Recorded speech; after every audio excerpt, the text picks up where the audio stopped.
G'day, everyone. Welcome back to another Toon podcast, the Southern Hemisphere's biggest and best podcast, all things Newcastle United. We're here to talk about Newcastle 2, Tottenham Hotspur 1. I'm joined tonight by Dimi. Dimi, we've had a bit of a wild week, and all culminated last night into some of the most hellacious wins I've ever. Not some of it is definitely the most hellacious win I've ever been a part of in my life. I think, according to the Bureau, winds topping 120, 130 k's an hour, which we checked at work today, is the equivalent of a Category 2 cyclone here in Victoria, which is not what we signed up for, mate. We signed up for cold and wet, maybe 4 seasons in one day with bushfires in the summer, but we definitely didn't sign up for bloody cyclones, did we? Definitely not, mate. And as the wind was roaring last night, I was saying to you off air, it sounded like I've never been sort of present when there's a tsunami or some sort of hurricane, but it sounded like there was going to be a big crash or a big boom every time the wind sort of picked up. And I thought at one point it was pissing down rain, but it wasn't. It was just the wind was just going absolutely epic, and everything was shaking here. And mate, my little boy, he was sleeping right through it. So lucky for me, but I was waiting for something to fall or a crack, or I was actually worried about my car because in the driveway there's this tree that's hanging down sort of over the driveway, and I'm like, fuck, I should have cut that, because if that goes, there goes both cars, not just one car, and then we're in a bit of trouble. But luckily, no damage, and the wind's supposed to get a little bit lighter, thank goodness. Yeah, no, I wish I could say the same, mate. My kids were absolutely terrified, and they were up most of the night, and unfortunately, we couldn't do much to allay their fears because the sounds was speaking for himself. So, yeah, my viewing of the game was slightly interrupted by screams and crying kids and terrified kids, with probably a bit of a terrified mum and dad as well. So, but hey, we got through it, and like you said, I think it's meant to be a little bit easing tonight, and hopefully back to normal in the next 24 hours. But that's enough of that, mate. 10:30 kickoff on a Sunday again, which, I was tossing about this last night. Do I sleep? 10:30 is probably too early to try and get a kip in and go back to sleep. So I ended up watching some of the Old Firm derby just to try and keep me awake before the game. And then I was going to watch the feed, and then they all end up talking about Liverpool and Man U for most of it. So I flicked back on the Old Firm game just to keep me entertained. But 5 changes from the midweek Forest game, mate, which seems like a lot, but it didn't feel like a lot. I think because we're not as bad of injury crisis as what we were last year.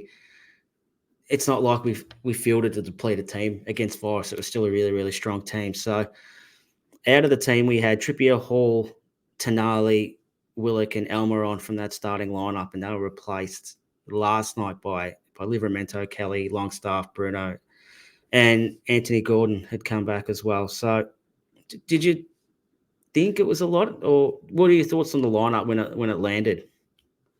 I was happy to see Barnes in, to be honest. I think he probably deserved to start from match day one, not just now. So I was happy to see him in. That was a good change in my eyes. And look, I didn't expect Tonali to start. He had an hour of football midweek and he hasn't played for a year, so I didn't think he would start. The one probably surprising change was, well, not change, but it was the same as Bournemouth last week, was Lloyd Kelly at left back. I thought Hall, he was up and down against Southampton. They didn't want to play him against Bournemouth because they were afraid of their right winger, who seems to be on fire in the league this year, scoring every second week. He's a gun. There's a right winger that we can use. Yeah, maybe we can send a word to old mate Mitchell and just say, hey, there's a bloke at Bournemouth who destroys us and is on fire. Let's get him in. But so I wasn't surprised to see Kelly play last week because of his size, but I thought this week against Spurs, especially with Spurs' propensity to push on and our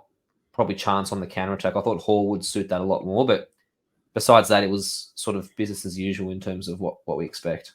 Yeah, and I think I can kind of understand why they did it. I think he's a bit more solid defensively.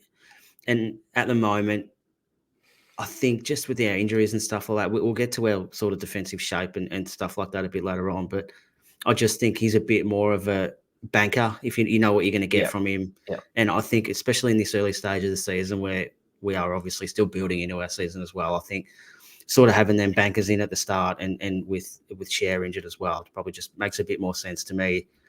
When you're playing a team like Spurs, who you know are going to try and come and dominate the ball and dominate the game and stuff like that, I think you just need to have your bankers, your best sort of bankers in the back four and go from there. But I was a bit concerned a little bit about the bench. Like we've got young, is it Murphy? Young Alex Alex Murphy, Murphy yeah. on the Yep. bench, and two fullbacks as well still on the bench. Like we're going to run the gauntlet a bit from now until January, aren't we? Yeah. That's exactly what we've done, and that was so frustrating because we knew this squad needed strengthening before any injuries, let alone when there's injuries. So we're again running the gauntlet for 4 months, hoping there's no injuries. I mean, we're not playing 3 games a week anymore with no Champions League football, but there's going to be League Cup football as long as we're in the League Cup, and there's a potential that we may be exposed in some areas. I think obviously the one area is centre back. We're still very exposed if Share goes down or Kraft goes down, then they're really pushing the proverbial up the hill. But I think that the bench is, I think Eddie said after the game as well, he goes, this is the only available senior players that I've got. So Yeah. he hasn't really got much choice to pick anyone else. Willock obviously picked up an injury last week. We've still got Wilson to come back and then obviously a long-termer. So it is a little bit concerning that the squad is not as razor thin in terms of there's still some quality players on the bench, but if we do get some sort of an injury bug, let alone crisis, we could see similar scenes to last year. Yeah, like obviously we'll get Share back for the next game, but I think Willock getting injured as well, he's kind of getting to that untrustworthy level with his body a little bit Yeah. in the Callum Wilson sort of category. With Miley as well, like we're kind of a bit short in the midfield, so hopefully Miley, and I think it was his back Yeah. or his ankle. Yeah. I can't remember. It was back last year. Yeah, I think it was Then his ankle this year. Yeah. Yeah. But yeah, hopefully at least they're not too serious and they can be back not too long after the international break, and we can kind of fatten that bench up a little bit with depth and things like that. Like you said, it's probably all right now, but we're probably only 1 or 2 injuries away from it absolutely turning to shit again, which is kind of not what we wanted after going through last year the way we did. Now, we'll get stuck into the game, mate. The first probably 15, 20 minutes wasn't too bad. I thought it wasn't to the level that it should be like a couple of years ago, but we kind of looked like we had a good foothold in the game and things like that. But yeah, as is always our luck, another injury occurs and it changes the course of the game. Yeah, this injury was a little bit different though. Yeah. It was old mate linesman. I don't know how he's pulled a hammy 10 minutes in. He must have done a warm up or something, but he's gone down 10 minutes in and sort of halted off 15 minutes in and sort of halted our momentum. We did start well. We had, I mean, Isaac hit the crossbar early. If that goal went in, I'm not sure what I would have done. Was it a cross or a shot? No, that was 100% a shot. There was no one else in the box. He saw the keeper slightly off his line, and he's a sort of cheeky bugger that would try that sort of thing. If he scored that goal, I would have done some. Let's just say, I won't say what, but I think everyone knows what I'm trying to say. It would have been something very special. But look, it wasn't just that. Barnes had a decent chance where he sort of cut in on his right and just whizzed the shot just past the far post. So we did look lively, and it was sort of a similar theme to what we've been showing in the first few Premier League games. We start the game fairly decent, 15, 20 minutes, don't score, and then sort of lose our way to an extent. This game was a little bit different, but we didn't get a goal for. It wasn't a dominance early, but we didn't get a goal for the early pressure that we did show.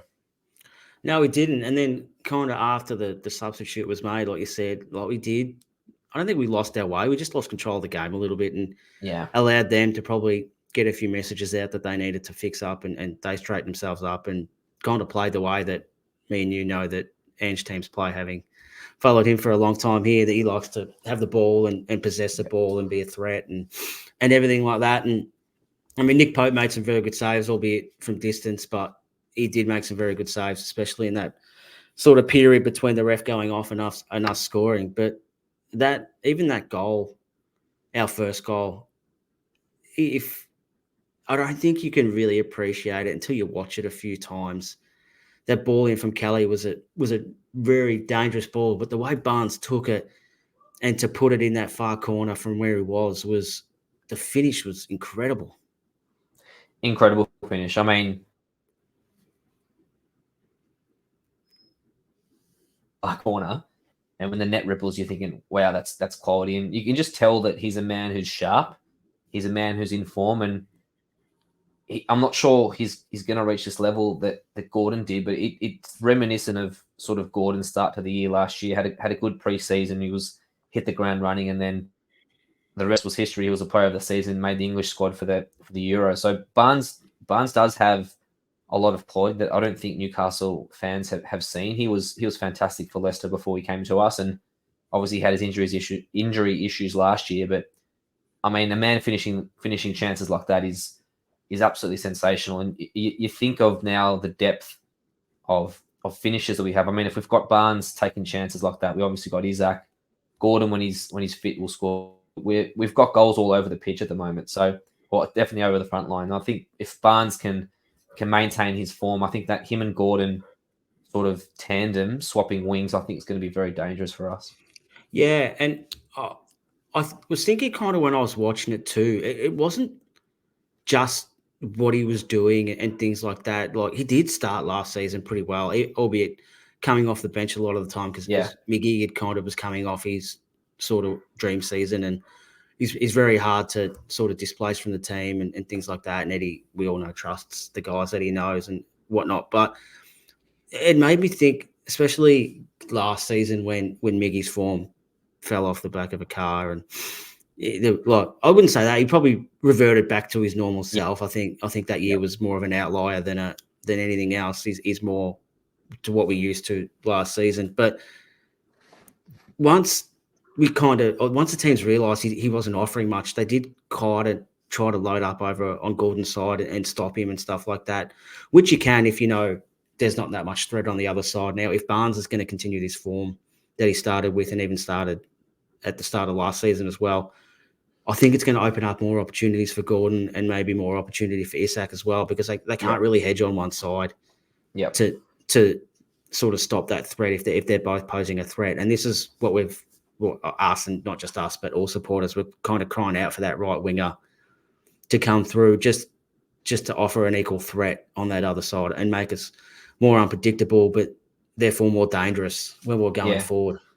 Well, the interesting thing was Barnes started on the left wing and it was Gordon on the right wing. I think it was similar when Barnes came off the bench last week against Bournemouth when he put Yeah, that cross in from the left to Gordon on the for right. So Gordon. Yeah, I think they definitely Gordon obviously is tricky on both sides, right and left, but I think Barnes' ability to cut in and shoot and score um, is definitely something that's very appealing to the team, and he does keep his width very well and makes very smart runs. So I think you're right with Barnes. I think there's a lot more to come from him, and if he can maintain this form going forward into the start of the season, it's a massive advantage for us because any more space we can give to Gordon one on one or Isaac one on one is going to be fantastic for us.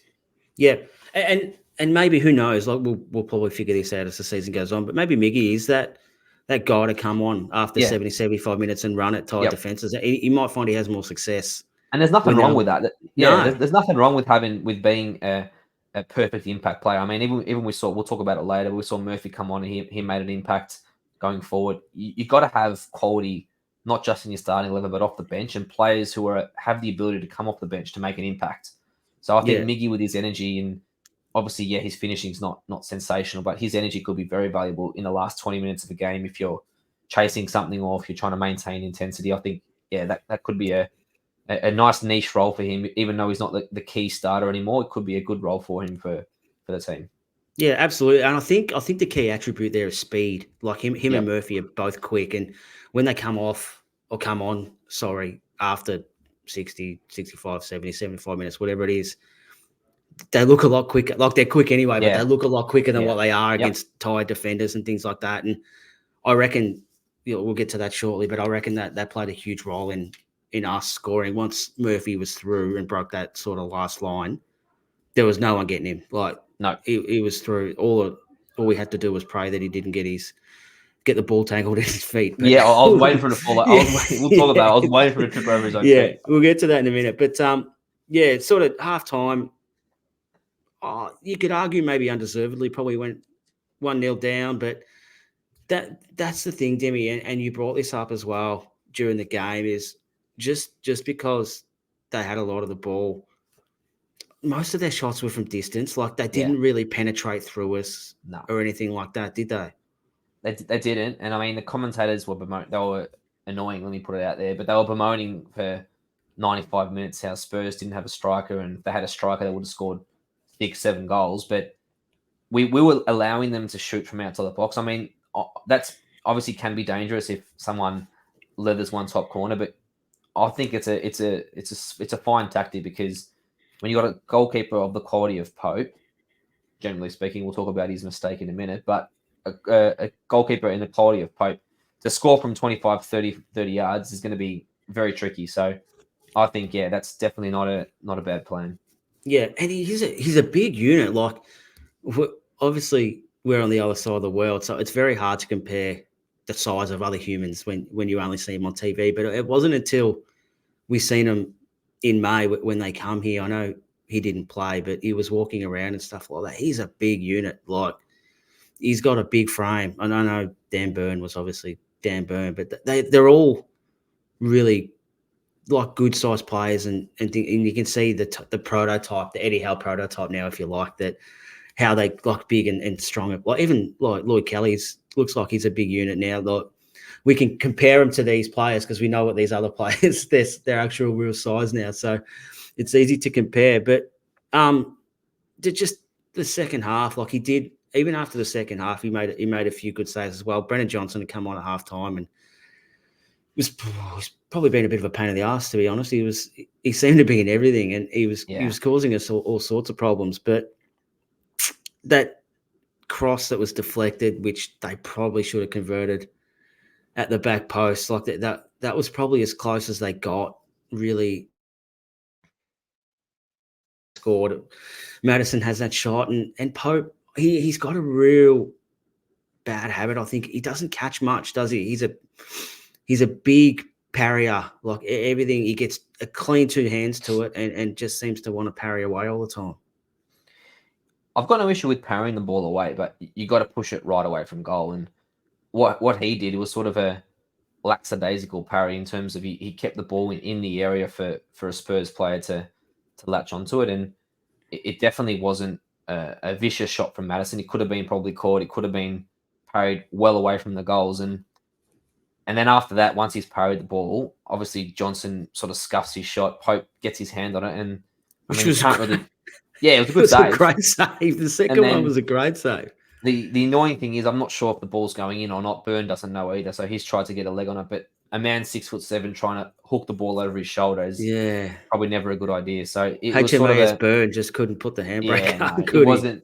It was it was definitely a bit of a calamitous situation. But look, the commentators, like I said, they were harping on, Spurs deserve this, Spurs deserve this. But Spurs had a lot of the ball, but I'll keep saying until I'm blue in the face, they didn't really threaten us in terms of constantly getting in behind us and constantly forcing Pope into sort of world-class saves. A lot of his saves, they were good saves, but they were pretty much saves you'd expect a goalkeeper of Pope's quality to make. And to concede a goal like that, I think, was very frustrating for us, because about 5 minutes earlier, we had a very good chance where Isak's gone. Yes. I think Tino's put a beautiful ball in behind their fullback.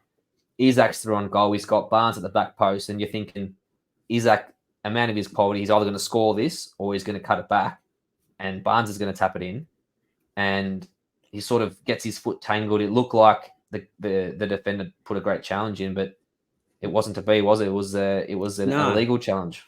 He ended up getting the ball, but his first contact wasn't with the ball. It was with his ankle and Achilles. So, and that was strange too. Like they barely mentioned it on the broadcast, and wasn't looked at. And it was kind of like, hang on a sec, like this, if we're going to revert back to the clear and obvious, like threshold, it seemed on the replay seemed clear and obvious. Like I'm not sure what the communication needs to be for the ref to go and have a look at it. Well, I think the issue was Isak didn't roll around like a pork chop. So because he like a stayed on his Burton feet, Diaz. like Burton Diaz, yeah. Yeah, Who actually I should point out is now gone into the a Premier League record book for 17 games yes. Still hasn't without a win. won. So congratulations to him. But no, it was because Isak kept his feet and he sort of still tried to get a shot away. That's probably why it wasn't noticed, and the ball never went out. So the ball went to the Spurs keeper, and then they played on and they went forward. So sort of the game kept moving. I kind of find it if those sort of incidents happen in open play without a stoppage, VAR tends to sort of try and turn a blind eye and just let the game flow. If the ball went out for a goal kick or if it was a stoppage in play and Isak stayed down injured or something like that, I reckon definitely they would have looked at it. But because the game kept going and Isak didn't immediately go down to the ground, which is fair play to him, they never looked at it. But definitely it was a huge chance and one without challenge, Isak cuts it back or Isak scores himself. Yeah, it's definitely it's stopping a goal scoring opportunity. There's no doubt about that. But like so they've had this, like they've obviously scored an own goal. Probably their best chance before that was from a deflected cross. Now, Yeah. for what it's probably is a bit of a makeshift back four, I guess, with Kraft and Burn. Like Burns played predominantly left back in his time here and stuff like that. But like so, I think Southampton huffed and puffed, but they never really looked like it. Bournemouth did look like they looked fairly threatening and stuff like that. Let's not beat around the bush there. But even if you compare it to last season, I think we seem to be a bit more compact and a bit more. I don't know if we're deeper. Maybe we are a little bit deeper as well, but we seem a lot harder to score against at the moment than what we were. Like last season, there was games where we just rolled out the red carpet and said, "Oh, if you're going to score 4, we'll try and score 5," and things like that. And it didn't really work, and we were exposed with our limitations in terms of pace in our back four and stuff like that. So, do you think there's been a bit of a shift, at least at this stage anyway, to maybe be a little bit more risk-free sort of with the ball so we can sort of defend a little bit better and not leave ourselves as open and chasing people back to goal as what we were last year? Because that and I know we've given up a lot of possession and things like that, and I think we've got the lowest pass rate in the league at the moment. But in terms of having shots and looking threatening, we've been probably pretty good, haven't we?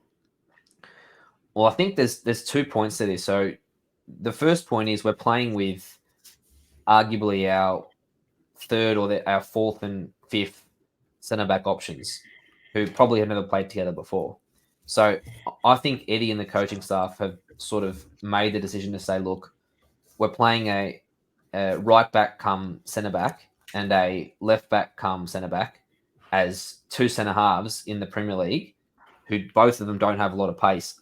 I think it will be suicidal for us to push up high and really try to get that press going. And don't forget, with the press as well, you have to be at peak fitness levels to do that. And Eddie has said multiple times, we're not at peak fitness levels. So I think he knows that we're building obviously into the season in terms of our fitness and our ability to press. But as we're doing that, we don't want to expose the back four with not much pace. I mean, how many times last year did we lament the fact that Dan Burn was exposed 1-on-1 and we'd just be nearly every game. Yeah, we'd be a sieve. There was a point for about 2 months where every single game down his side, we were just getting walked through because we were too high and we're wide open. Everyone knew the game plan against us. Get it out to the winger on that side, put your fastest player there, and you're away. So Eddie and his staff have gone to work on that and said, look, if we sit a little bit deeper, a little bit more compact, they can't get in behind us. If they want to shoot from 30 yards, let them shoot from 30 yards. If they want to cross it in, we've got a 6'7" bloke in the box. Plus, we've got Pope, who's a lot better in the air than Dubravka was or is. I think it makes sense. And on the ball, I don't think we're by design trying to be less good on the ball. I think Eddie would prefer us to keep the ball better, but we have been very sloppy on the ball for the first 4 games this season. So I think as an add-on to that, as we lose the ball or when we lose the ball, we are dropping probably 5 or 10 yards deeper, and that definitely does help our defensive shape and sort of limits the amount of times they get in behind us. Yeah, which obviously the counterpoint to that is we're not as threatening going forward because we haven't got as many numbers up there. But if we get on the through, break we are though. Yeah, on the break we've so that's the thing. And we spoke last week about this. I think we're actually set up to be more of a Yes. counterattack team than a possession and slow build and things like that. Like we've got when Shah comes back, like he can ping a line and get. That probably didn't come out as great as I wanted it to, but Maybe he can. We don't know. yeah, maybe he can. Who knows? You do you, Fab. But he can clear a line and sort of get out the back and things like that. I think Lloyd Kelly's got that in his locker too from all reports. So we do have the players to do it. Even Bruno, like if you play that short one in to Bruno who's receiving, there's a few times last year that he quickly turned and dropped one in over the last defender and we we got clean through. So I honestly think that's probably the best way we play. And I know we want to be attacking and front foot and stuff like that. But for where we are at the moment, I think this suits us and we're probably more effective and giving ourselves the best chance of winning. And I know it's probably not great on the eye and it's a little bit turgid and hard to watch at times, but when you kind of get through it like last night, you kind of like, yeah, they didn't really threaten us that much. Like they didn't play through us. They were that all that, like you said, they had 20 shots, but geez, I reckon 15 of them for outside the box. Yeah, well, I know you guys. You don't say this. Wait for it. Don't bring it up. I will bring it up. No. So for all their shots, despite what Michael Bridges and the other commentator had you believe, think they were going to score 6 or 7 goals. Our expected goals, that lovely stat that you adore, was actually higher than Spurs's. So for all their shooting, I mean, you can have 50 shots if you want from outside the box. You can go over the bar, out wide, means nothing. So those stats are a bit flawed, and definitely it proved that stat of expected goals proved the quality of chances they had was not great. So I'm 100% with you for the team that we have at the moment in terms of the availability and the fitness level that we're at. I think this is the perfect way to play. And on the counter attack, I mean, Isaac 1-on-1 on the break, Gordon, Barnes, you got Murphy off the bench, Miggy as well. It's going to be very difficult to stop. So I'm 100% with Eddie and the team in terms of how we're setting up at the moment.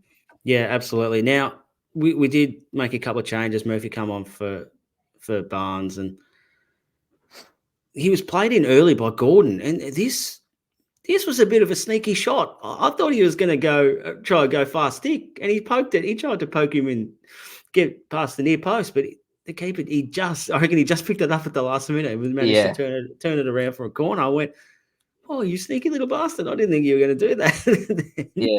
I think his last touch sort of stuck him up a little bit. I'm not sure initially he thought he was going to go outside of the right foot into the near post, but that last touch sort of made it impossible for him. And he almost caught out the keeper, because I think the keeper thought there's no way this guy's going on his right foot to the near post. He thought for sure he'll go across goal. So, exactly. They covered exactly. So it did, again, like you said, bringing players off the bench with pace is a massive thing in the last 20, 25 minutes of a game, because defenders are tired. Their concentration levels probably aren't at as they were in the first 5 minutes of the game. So it definitely gives us a huge weapon. Yeah, and even if they are, like, their concentration levels might be still in prime condition, but they'd have that thing in the back of their mind knowing if this bloke goes, I can't go with him. And I'm stuffed. That might cause them to drop a little bit deeper, which kind of opens up a few more pockets sort of in between. What do they call them? In between the lines now as well. So, yeah. We got players who can pick the ball up on the half turn between the lines and off we go. Did I say a lot of mention of lines tonight? We're talking about the lines on the pitch. Yeah. Is that right? Yeah. Sorry, I've been reading Sanjay's posts and stuff like that. So I feel like I'm really intelligent and I know what I'm talking about. And I'm like a head scout or something, but really I'm a football manager loser. But anyway, so the winning goal, what turned out to be the winning goal anyway, was Joel Linton he rode a challenge from Madison, if you want to call it that. And then it just looked like he was just strolling through the midfield and meandering. Like just a nice Sunday Arvo stroll, and then just split them like straight, like it parted like Moses, like straight through. And like we said earlier, Murphy was in, and once he was through, the question was, can you control this? Not are they going to catch it? Like they were never going to catch it, and thankfully he did, and he had the composure just to square it, and the big dog just slides it into an empty net from a couple of yards out. I mean, the through ball was world class. I mean, I'm not sure where Joe Linton's pulled that from because I've been a little bit critical of his passing ability on recent episodes, and I think he does a lot of great things for us. Sometimes his passing can be a little bit sloppy. We saw that against Bournemouth when he gave the ball away as well. But I mean, that pass was world class. Spurs did us a favour by playing so high, and the gap between their Square, fullback and the yeah. centre back was way too big. But you're right. The only question was whether Murphy was going to either trip over himself or take the Which is shot probably the himself. more And likely scenario, yeah, to he be was either going to honest. trip over himself, take the shot and blast it into the Leazer's end. And the last thing you thought he'd do would cut it back. But luckily, good for us, he kept his composure and the big dog Isaac made the run, as all good strikers would, and tapped it home. It was sort of a muted celebration, so I wasn't sure live if he was offside or anything because it sort of. I Yeah. think I thought Isaac the sort same of. thing. I think he felt guilty because he goes, "Geez, Murphy's clear 1-on-1." He's sort of just given me the old FIFA tap-in goal, and Yeah. I think Isaac felt a bit guilty, like, "Oh, this is not really my goal, but I'll celebrate it like Yeah. I it's need my to goal." mark anyway and just Yeah, break the yeah, shackles on my way. But yeah, yeah, it was definitely against the run of play. There's no doubt about that. But like we said, if we're good enough, if you give us a chance, yeah, that we're most likely going to take it and take it. We did, and we managed to see the game out probably without much sort of threat. Really, was there from a yeah, team there was a goal down? I think we kind of wrote it out.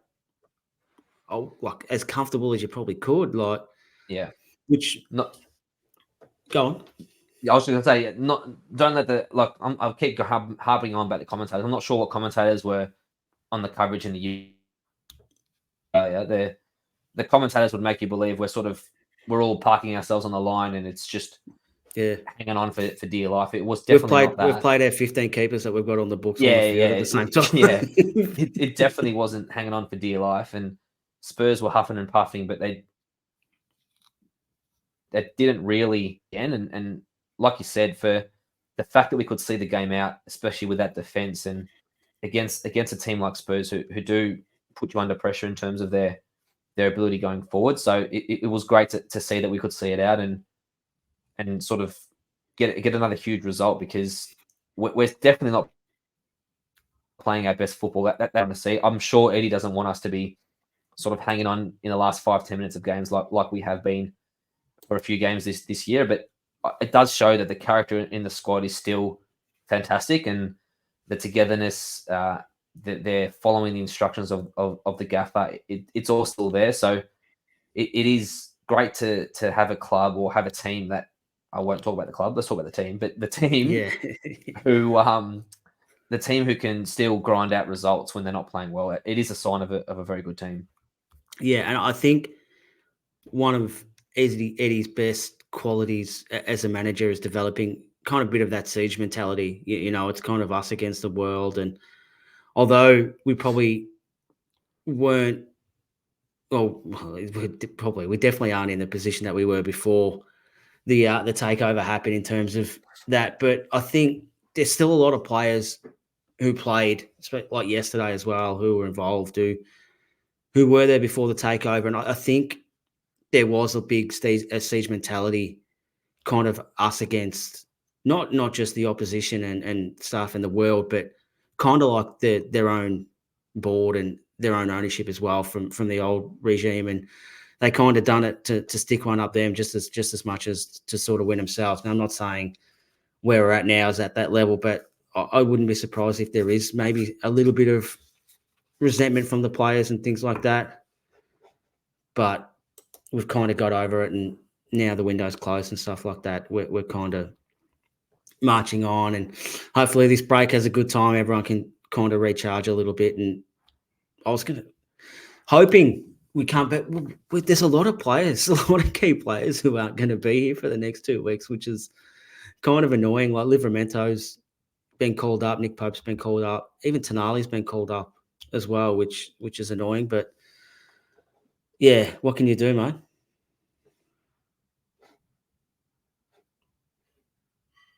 Well, I think we've just lost Dimi here for a second. Are you there, mate? No, he can't.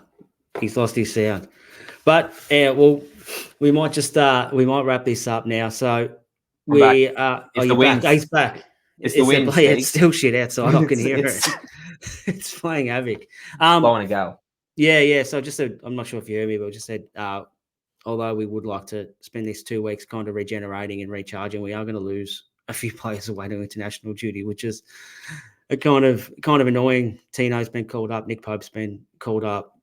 Obviously, Gordon's been called up. Even Tonali's been called up to the Italy squad straight away, which is annoying as well. But we'll just have to, hopefully make do with what we've got. We know Shah will come back. Trippier's retired from international duty, so hopefully he'll be around. And there was some rumours last week after the transfer window was coming to an end that he might have been sold off, but thankfully he's still around, and hopefully the club are smart enough not to get rid of him now, given our current situation with, I think, Harrison Ashby's been sent out on loan to QPR too. So that might wrap it up, mate. 7 points from 9 games.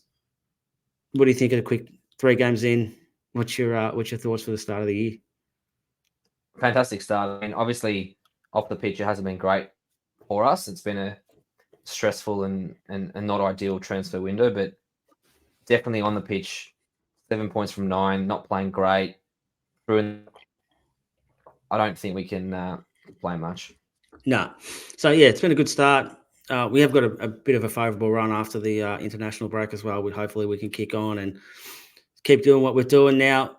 This will wrap us up, but I know it's the international break, but we are going to we're going to do a big podcast later on the week with a bit of a deep dive, not just into probably the transfer window and the calamities that happened there, but maybe into the year. I think the whole 2024 year so far for us, not so much on the pitch, but definitely off the pitch, is not probably where it should be for a club where we want to go and where we want to get to and things like that. So I think, Dimi, you and Jack might be coming off the long run a little bit with all these things that have been sort of bubbling away that seem to come to a surface all last week and things like that. So stay tuned for that. I think it's going to be good.